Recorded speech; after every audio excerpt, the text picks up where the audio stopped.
Hi, it's Pat Kirpin from Cohesive Networks with another edition of things I really like about Cohesive VNS Cubed Application Security Controller.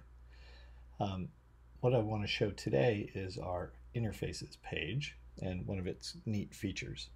It still says beta. We have some things to come on this page before we're fully happy with it. But it basically lets you see the different interfaces in the system and perform operations you might expect, like take a look at the amount of packets that have come through, have there been any drops, go look at live throughput, go look at historical throughput, see what's come through that interface in the past 24 hours, for example, or run things like PCAP filters. The thing that we've done that makes this really, one of the things we've made really easy is the ability to add interfaces in the cloud. At Amazon, Azure, Google, you can add additional interfaces to your virtual machines. And the question is, how hard is it to get it incorporated into the system and configured? For quite a number of virtual appliances you might see in the cloud, it means shelling in, knowing a variety of operating system commands or product-specific commands. So let's see how hard it is to add another interface in VNS Cubed. So I'll go over to the Amazon console, and I've got my demo interface. You can see it's got this public IP down here in the lower right, 18.205.87.83.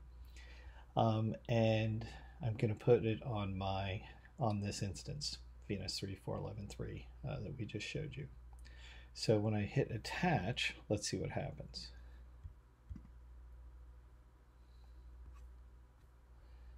Okay, it thinks it's attaching.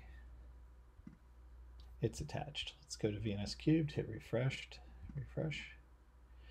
And look, it's already brought it in, auto-created interface. It's put on its private IP that we saw. It's put on its public IP, and it's currently in a state of down.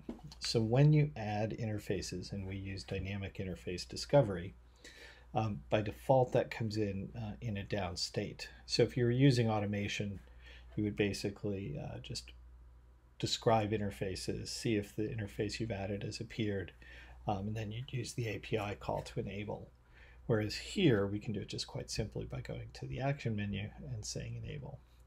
The reason we do that is you might have separation of concerns where one person is adding, has gotten sort of a ticket to say, well, add an interface to this appliance, and another person is responsible for saying, yes, let me set it up, let me add firewall rules.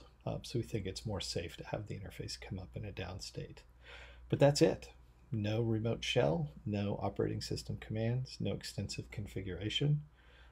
We watch what's going on underneath. We notice the interface has been attached. We use cloud metadata to pick up the specific address information, and we do it all for you.